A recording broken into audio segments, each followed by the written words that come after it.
Vitamins जो होते हैं, वाइटामिन्स में 2 types of vitamins are there, ठीक है। एक तो होते हैं जिनको हम कहते हैं वाटर सॉल्युबल, और दूसरा होता है जिनको हम कहते हैं फैट सॉल्युबल वाइटामिन्स। चलो पहले हम शॉर्ट वाला ही ले लेंगे, फैट सॉल्युबल वाइटामिन्स को ले लेंगे। फैट सॉल्युबल वाइटामिन्स में कौन कौन से हैं? ए डी ई के, vitamin A D E K, water soluble B and C vitamins. अब फैट सॉल्युबल में हम पहले ए को ले लेंगे विटामिन ए को ले लेंगे।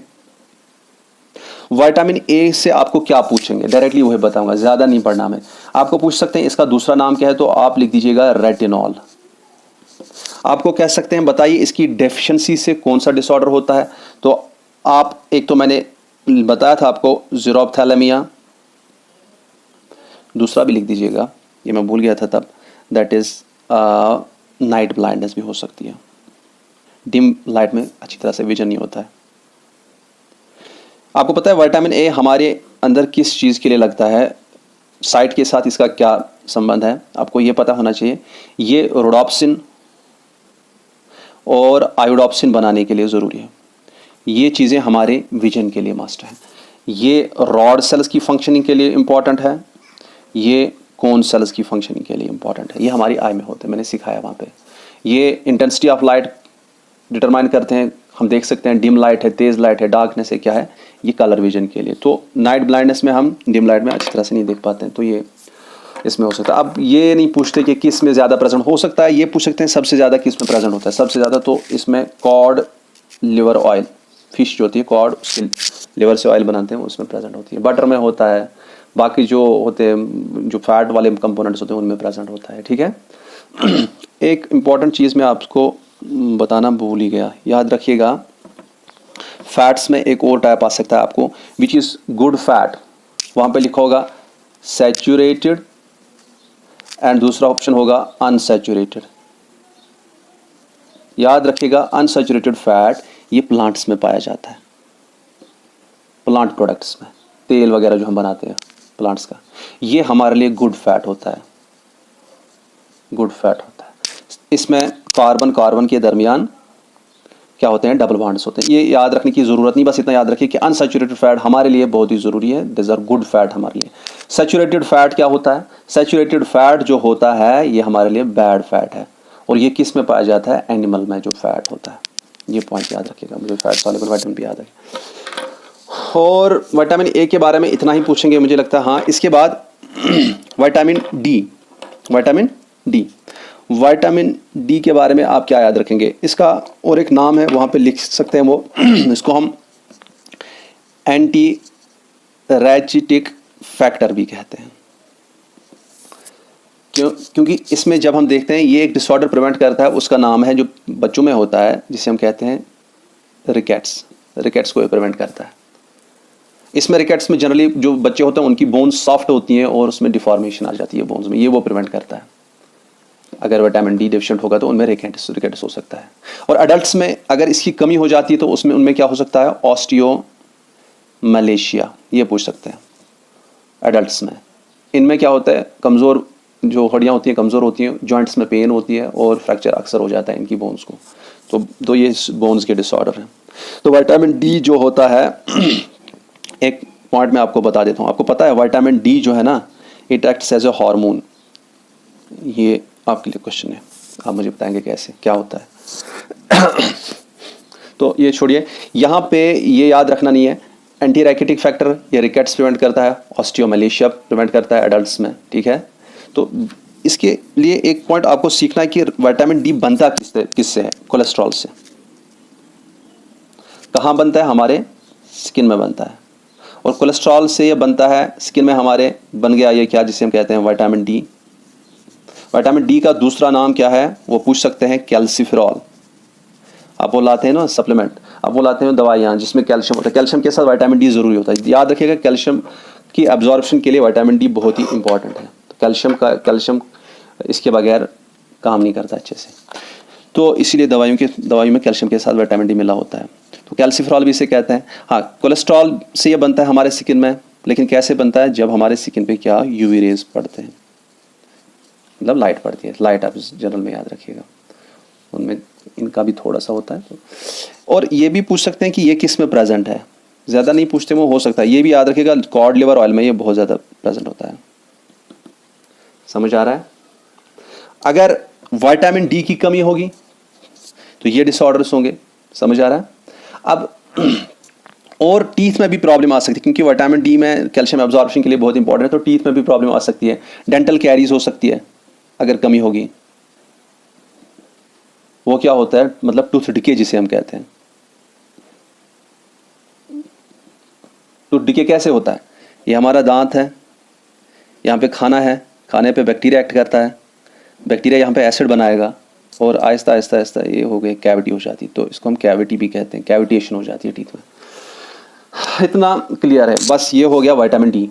विटामिन ई की बात करते हैं, यहाँ से इसको उठा देते हैं। विटामिन ई की बात करेंगे। विटामिन ई का दूसरा नाम क्या है? याद रखिएगा, इसका केमिकल नेम क्या है? टोकोफेरॉल। ये पूछ सकते हैं, ठीक है?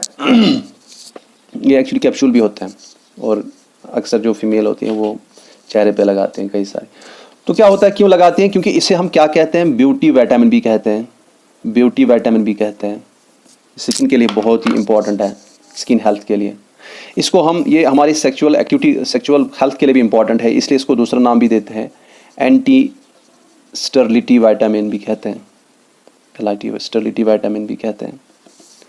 आपको पता है ये हमारे डीएनए को प्रोटेक्ट करता है, डीएनए प्रोटेक्ट करता है, डीएनए में म्यूटेशन होने नहीं देता है, प्रोटेक्शन करता है उसकी। और हम में जो मसल्स है ना, मसल मास को मेंटेन करने के लिए लगता है। अगर हमारे फ्रेंड्स कोई बॉडी बिल्डिंग भी करते हैं, ये विटामिन ई सप्लीमेंटेशन कर सकते हैं थोड़ा थोड़ा, तो उससे भी मसल मास रहता है, उतरता नहीं है वो। और आपको पता है ये रिप्रोडक्शन के लिए इंपॉर्टेंट है। और ये सिलीनियम एक एलिमेंट है, सिलीनियम, इसके साथ मिलके ये विटामिन ई, ये दोनों जो है ना, ये रिप्रोडक्टिव कैपेसिटी के लिए इंपॉर्टेंट है, रिप्रोडक्टिव कैपेसिटी के लिए, रिप्रोडक्टिव हेल्थ के लिए बहुत ही इंपॉर्टेंट होते हैं। अच्छा, अगर इसकी डेफिशिएंसी हो जाएगी तो क्या होगा? स्टेरिलिटी होगी, मसल वेस्टिंग होगी, इनकी ग्रोथ कम हो जाएगी। तो ये चीज़ें ज़्यादा इसमें याद रखना। अब इसी पे आ जाते हैं, विटामिन ई के बाद हम आ जाते हैं जिसे हम कहते हैं विटामिन के। इसका पूछ सकते हैं दूसरा नाम क्या है, केमिकल नेम, उसमें आप इसको टिक कीजिए, फाइलोक्विनोन इस पे। और इसका मकसद क्या है? मकसद एक ही है इसका, ये ब्लड क्लॉटिंग में हेल्प करता है। ब्लड क्लॉटिंग, जो ब्लड क्लॉटिंग फैक्टर प्रोथ्रोम्बिन में क्या करता है, वो ज़्यादा सीख नहीं, बस ब्लड क्लॉटिंग में ये हेल्प करता है। इतना ही इसके बारे में, nothing more than this, vitamin के बारे में। और अब हम विटामिन, जो फैट सॉल्युबल विटामिन है ये तो फिनिश हो गए, अब वाटर सॉल्युबल विटामिन पे आते हैं। वाटर सॉल्युबल विटामिन पे आते हैं, इसमें विटामिन बी और विटामिन सी। बी के टाइप्स हैं, विटामिन बी के टाइप्स हैं। पहले हम लेते हैं B1, विटामिन B1 लेते हैं। विटामिन B1 के बारे में पूछेंगे, बताइए इसका दूसरा नाम क्या है? It's called thiamine. ये पॉइंट याद रखिएगा। और ज़्यादा डिटेल नहीं पूछते इसके बारे में, कहाँ कहाँ किस चीज़ का ये कंपोनेंट है, क्या है, वो नहीं पूछते। यहाँ में सीधे आएगा आपको कि इससे डिसऑर्डर एक होता है, इसकी कमी से, उसका नाम क्या है? उसे हम कहते हैं बेरी-बेरी। बेरी-बेरी, इस बेरी-बेरी में क्या होता है, ज़्यादा याद रखने की ज़रूरत नहीं है, लेकिन थोड़ा बता देता हूँ मैं। इसमें 2 टाइप्स होते हैं, एक होता है वेट बेरी-बेरी, दूसरा होता है ड्राई बेरी-बेरी। वेट बेरी-बेरी में क्या होता है, इसमें हमारा कार्डियोवैस्कुलर सिस्टम जो होता है, हार्ट वगैरह, ये इफेक्ट होता है। हमारी जो हार्ट बीट होती है वो थोड़ी कमज़ोर हो जाती है, वीक हो जाती है, उस तरह से अच्छी तरह से बीट नहीं होता है हार्ट का। तो इसी तरह से यहाँ पे एपेटाइट कम हो जाती है, भूख ही नहीं लगती है, ठीक है। ड्राई बेरी-बेरी में क्या होता है, ये मस्कुलर सिस्टम और मेंटल सिस्टम, मस्कुलर एक्टिविटी को रोक, मस्कुलर फंक्शनिंग को ये डिक्रीज़ करता है, और हमारी मेंटल कैपेसिटी को, मेंटल एक्टिविटी को भी ये अफेक्ट करता है। अक्सर इनमें क्या देखा गया है, इनवॉलंटरी आई मूवमेंट्स, आई खुद ब खुद ऐसे मूव होती रहती है इनकी। तो ये इनके सिम्टम्स से कुछ ज़्यादा ये नहीं पूछेंगे आपको सीधे पूछेंगे, बताइए थायमिन की डेफिशिएंसी से क्या होता है, बेरी-बेरी। ना ड्राई पूछेंगे ना वेट पूछेंगे, ठीक है। बस दूसरा है जिसे हम कहते हैं विटामिन B2। कभी पूछते हैं कि इसका दूसरा नाम क्या है, आप ये राइबोफ्लेविन लिख दीजिएगा, मैचिंग आता है कभी, राइबोफ्लेविन। और इसका ये भी कभी लिखते हैं विटामिन G भी इसे कभी बोलते हैं। तो इसकी डेफिशिएंसी से क्या होता है, सीधे यही बोलेंगे, चीलोसिस। चीलोसिस हो गया, हमारे जो होंठ होते हैं साइड से ये फट जाते हैं, कट जाते हैं। बस इतना याद रखिए इसके बारे में। B3 के बारे में क्या पूछेंगे आपको, विटामिन B3 के बारे में? हाँ, इसका दूसरा नाम क्या है, इसको हम क्या कहते हैं, निकोटिनामाइड, या इसको कहते हैं निकोटिनिक एसिड कहते हैं, ये पूछ सकते हैं। और ये पूछ सकते हैं इसकी डिफिशिएंसी से, कमी से क्या डिसऑर्डर होता है, पेलेग्रा। पेलेग्रा में क्या क्या होता है ये भी पूछ सकते हैं। पेलेग्रा का दूसरा नाम हम कहते हैं 4D सिंड्रोम भी इसे कहते हैं, हो सके ये भी पूछेंगे, हाँ चांसेस हैं 4D सिंड्रोम। अब 4D सिंड्रोम इसे क्यों कहते हैं, क्योंकि इसमें 4 सिम्टम्स होते हैं। एक होता है डिमेंशिया, भूलने की बीमारी, दूसरा होता है डायरिया है ना, तीसरा होता है इसमें डर्मेटाइटिस, कि स्किन जो होता है, जहाँ पर भी आप TIS पढ़ेंगे वो इन्फ्लेमेशन समझ लेना, डर्म हो गया स्किन की इन्फ्लेमेशन होती है, और इसमें डेथ भी हो जाती है फिर। तो ये 4, इसलिए से 4D बोलते हैं, DD। ये क्लियर है ना। जो है विटामिन B5 के बारे में पूछते हैं कि बताइए इसका दूसरा नाम क्या है, उस वक्त आप पैंटोथिनिक एसिड इसको लिख दीजिएगा, समझ आ रहा है। और पूछा जाता है कभी कभी, इससे क्या होता है, पैरों में जलन, जिसे कहते हैं बर्निंग फीट, में पैरों का जलन होती है उनमें, और एचिंग हो जाती है।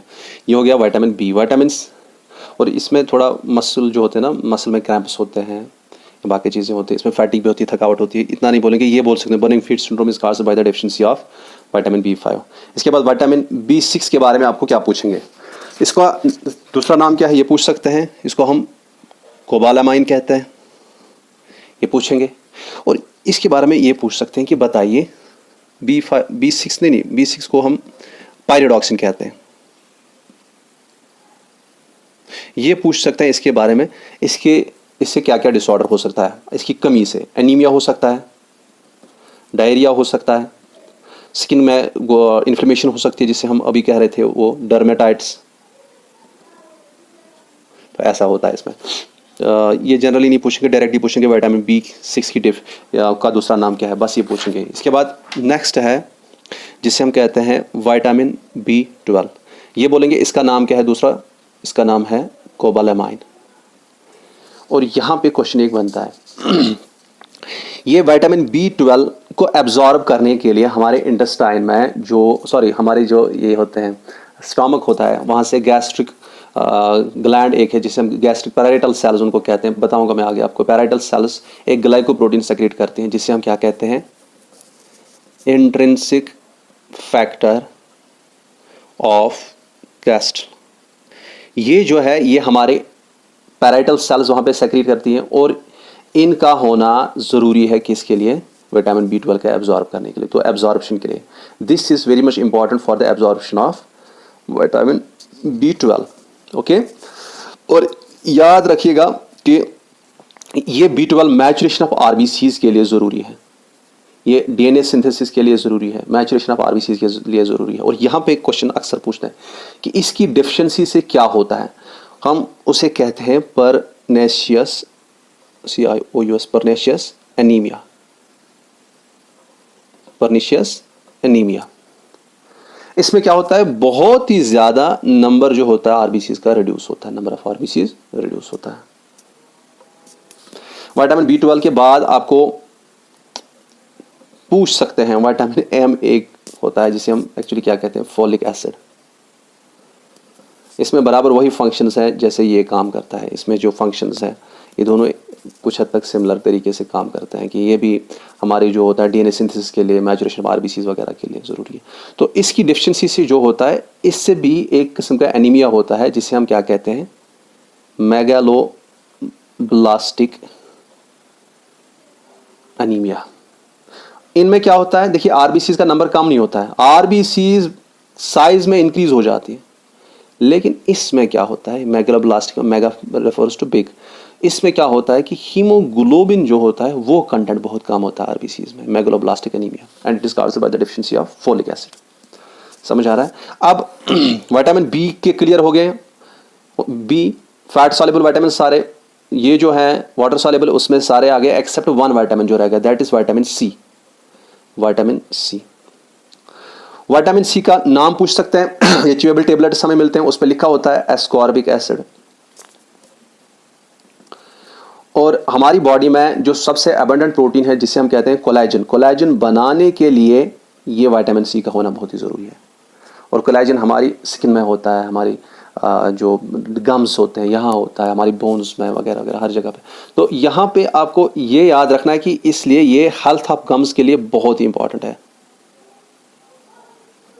और अगर इसकी डिफिशिएंसी होगी फिर क्या होता है, फिर स्कर्वी होता है, गम से ब्लीडिंग हो जाती है, गम से ब्लीडिंग गम्स, स्कर्वी हो जाती है। स्कर्वी को एक और नाम देते हैं सेलर्स डिजीज।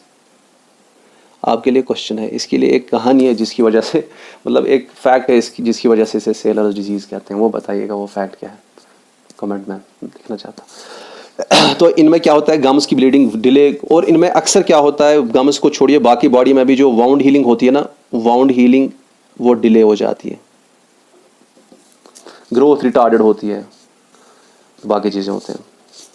इसके बाद और एक लिखेंगे हम, कभी पूछते हैं विटामिन एच के बारे में जिसको हम बायोटिन कहते हैं, जो अक्सर आप सप्लीमेंट्स पे देखोगे, जो बॉडी बिल्डिंग सप्लीमेंट्स होते हैं। ये बायोटिन का काम क्या होता है, बायोटिन मसल्स के लिए बहुत इंपॉर्टेंट है।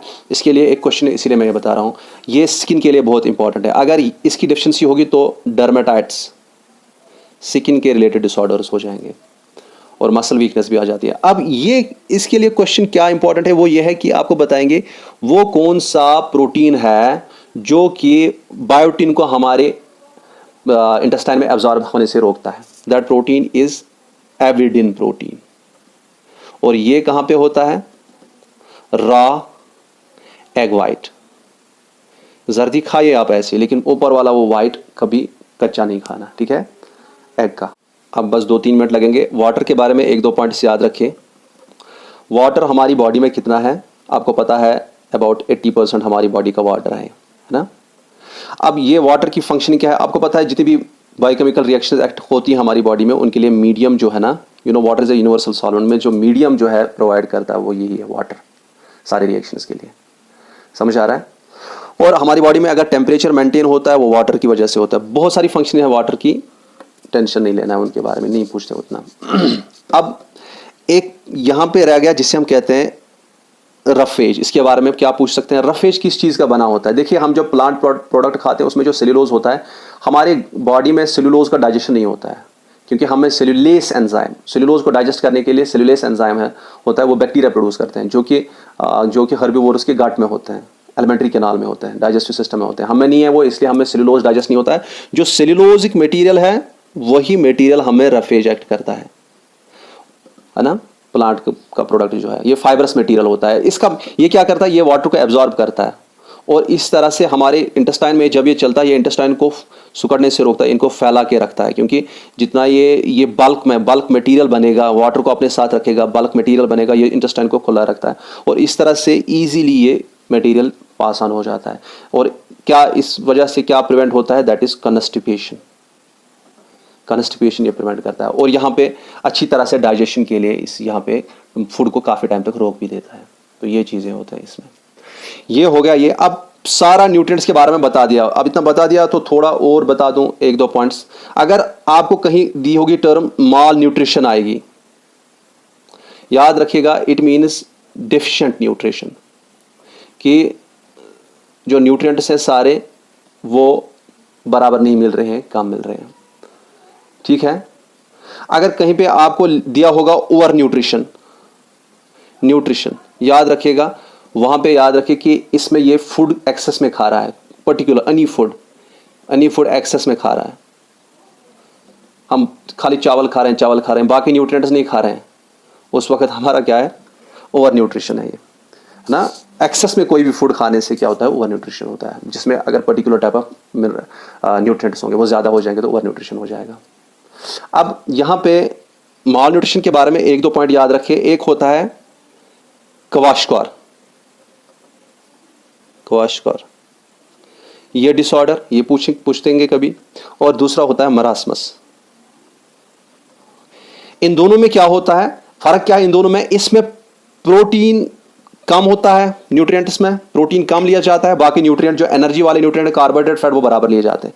लेकिन मरासमस में प्रोटीन भी एंड कैलोरी वाले जो न्यूट्रिएंट्स हैं वो दोनों ही बॉडी में कम लिए जाते हैं। अब इससे क्या होता है, इसमें जो इनकी ग्रोथ वगैरह कम हो जाएगी, डेवलपमेंट ब्रेन की कम हो जाएगी, भूख ना लगना वगैरह वगैरह सारा। लेकिन इसमें एक खास पॉइंट है जो इससे डिफरेंट है, ये दोनों में कॉमन है कि दोनों में कमजोरी आ जाती है, लेकिन इसमें एक खास पॉइंट है, वो ये है कि इनकी जो बच्चे जिनमें ये होता है उनका पेट बाहर निकल रहा होता है, प्रोट्रूडेड बेली होती है उनकी, और उनमें जो फीट होते हैं, पैर होते हैं, उनमें क्या होता है, ओडीमा, उनमें फ्लूइड जमा हो जाता है, फैटी जैसे वो लगते हैं वो।